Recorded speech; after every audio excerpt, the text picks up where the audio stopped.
Kurz vor dem Release am 15. November hatten wir die Gelegenheit, Star Wars Jedi Fallen Order ausführlich anzuspielen.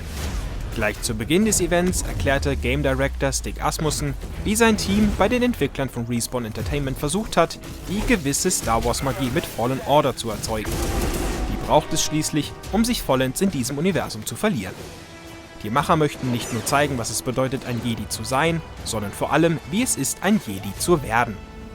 Protagonist Cal Kestis ist kein gewaltiger Machtkrieger, der reihenweise Gegner mit einer Handbewegung oder einem Schwertstreich überwindet.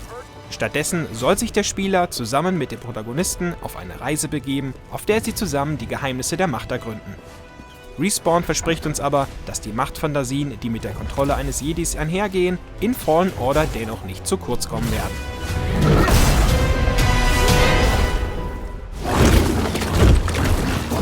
Dass es wichtig ist, seine Fähigkeiten zu schärfen, demonstrieren die Entwickler an einem Bosskampf, der relativ spät im Spiel stattfinden wird.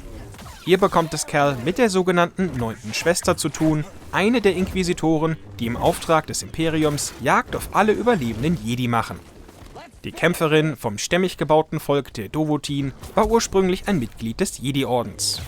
Nun setzt sie dem Helden mit einem Doppellichtschwert und wuchtigen Attacken zu, bei denen sie ihren massigen Körper einsetzt. Schon beim Zuschauen konnten wir dabei die Wuchtigkeit des Kampfes spüren, die Entwickler durch schöne Animationen und eine satte Soundkulisse erzeugen. Verstärkt wird das durch das Gameplay, bei dem es nicht darauf ankommt, wild auf den Gegner einzudreschen.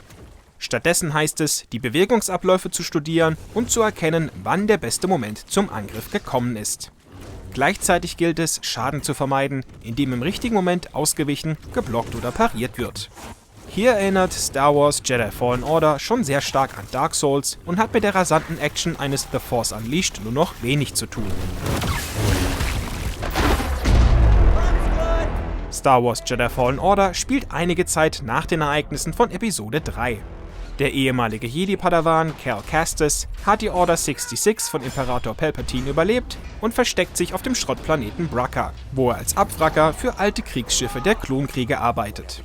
Als er seine Macht einsetzt, um einen Freund vor dem Tod zu bewahren, macht er das imperiale Inquisitorius auf sich aufmerksam und muss fliehen.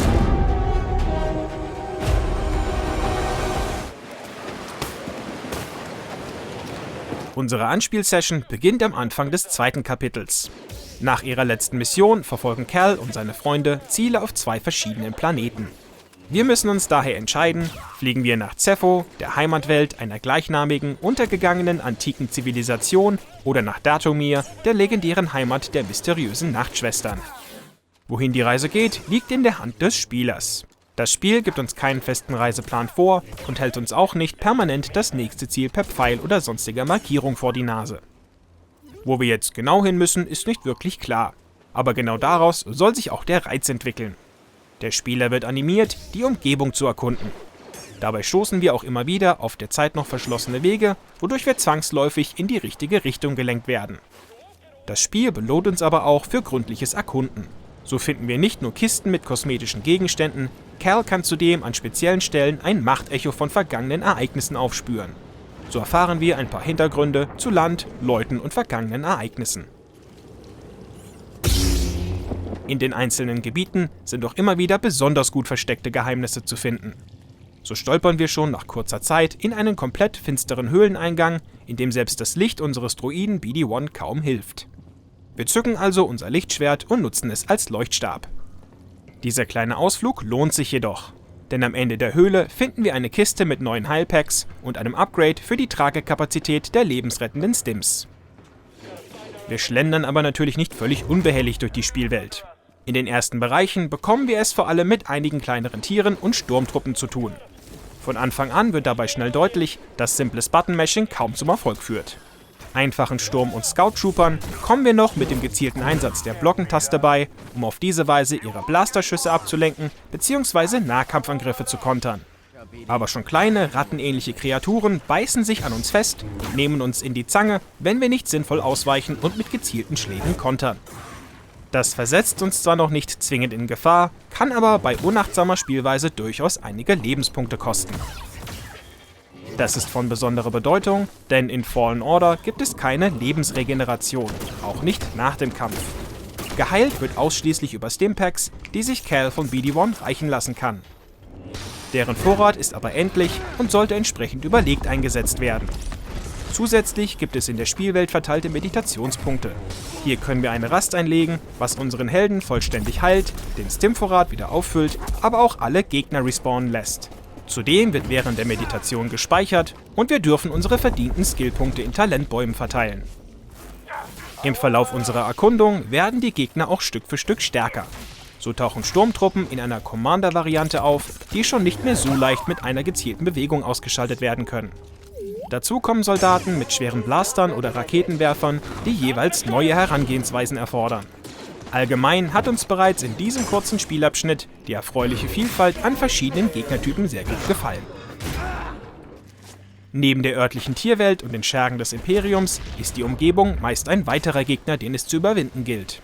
Wir springen, klettern Seile empor und rennen an Wänden entlang, um in die nächsten Bereiche vorzudringen. Häufig werden diese Bewegungselemente miteinander und zusätzlich auch noch mit Cals Machtkräften kombiniert. So müssen wir zum Beispiel rotierende Maschinen mit Hilfe der Macht im richtigen Moment anhalten, um einen Abgrund zu überwinden. Teilweise sogar mehrfach hintereinander kombiniert mit Sprüngen und Wallruns. Oder wir schlittern einen zugefrorenen Abhang hinunter, müssen dabei mit dem Lichtschwert Blasterfeuer von Sturmtruppen abwehren und am Ende im richtigen Moment abspringen, um ein Seil zu schnappen, mit dem wir über einen Abgrund schwingen. Auch hier hat uns die abwechslungsreiche Vielfalt an verschiedenen Parcours-Elementen sehr gut gefallen. Aber nicht immer geht es so hektisch zur Sache. Es gibt auch immer wieder Rätsel, bei denen wir überlegen müssen, wie wir Umgebung und Machtkräfte gleichermaßen zur Lösung einsetzen. Dabei wirken einige Rätsel, wie zum Beispiel ein mehrstufiges Puzzle am Ende eines Grabes, spaßiger und ausgeklügelter als alles, was die modernen Teile der Tomb Raider-Reihe zuletzt zu bieten hatten. Auch bei Rätseln und Parcoursabschnitten kommt der Metroidvania-Ansatz des Spiels zum Tragen. Nicht immer haben wir bereits die benötigten Fähigkeiten oder Upgrades zur Hand und müssen zunächst einen anderen Weg wählen.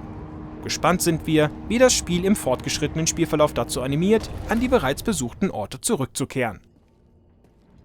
Nachdem wir uns durch das Grab gerätselt und gekämpft haben, erhalten wir neue Informationen, die für uns den Planeten Kashyyyk als neues Reiseziel freischalten. Zuvor müssen wir aber zu unserem Schiff zurück. Das ist leichter gesagt als getan, denn inzwischen hat das Imperium von unserer Anwesenheit Wind bekommen. Entsprechend besser aufgestellt sind ihre Truppen, die uns auf dem Rückweg begegnen. So bekommen wir es erstmals mit einem der sogenannten Purge Trooper zu tun. Diese speziellen Sturmtruppen sind für die Jagd auf Jedi ausgebildet und stellen uns entsprechend vor deutlich größere Probleme. Im ersten Anlauf segnet Cal dann noch erstmal das Zeitliche. Wenn das passiert, werden wir an den letzten besuchten Meditationspunkt gesetzt. Das kann je nach Levelstruktur einen deutlichen Rückschlag bedeuten. Außerdem verlieren wir beim Tod alle Erfahrungspunkte, die wir auf dem Weg zum nächsten Skillpunkt bis dato gesammelt haben.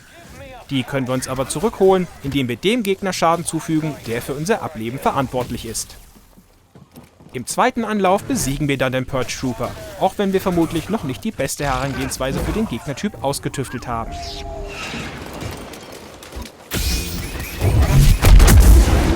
Zum krönenden Abschluss erwartet uns auf der Landeplattform unseres Schiffes dann aber noch ein AT-ST.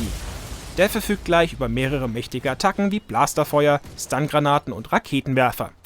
Zum Glück haben wir zuvor die Force-Push-Attacke erlernt, mit der wir unter anderem die Raketen auf den Läufer zurückwerfen können. Auch dabei ist natürlich wieder genaues Timing gefragt. Mit diesem aufregenden Kampf endete dann leider auch schon unsere Spielzeit von etwas mehr als 3 Stunden. Am Ende hatten wir laut Statistik rund 2/3 des Levels erkundet und ungefähr die Hälfte aller Kisten und Geheimnisse entdeckt.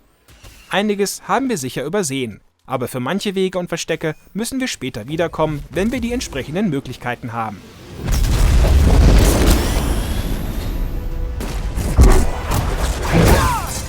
Was bleibt, ist der Eindruck eines wirklich durchdachten Singleplayer-Erlebnisses, wie es Star Wars-Fans schon seit vielen Jahren nicht mehr hatten. Die spannende Vermischung verschiedener Einflüsse und Designideen lässt das Spiel frisch wirken. Und am allerwichtigsten, es fühlt sich verdammt gut an, in die Rolle eines Jedi zu schlüpfen. Was haltet ihr vom neuen Star Wars-Abenteuer? Ist es das Singleplayer-Erlebnis, das sich Fans erhofft haben? Schreibt es uns in die Kommentare. Für weitere Infos zum Spiel, wie den verschiedenen Talentbäumen und der Lore des Spiels, sucht uns auch auf pcgames.de.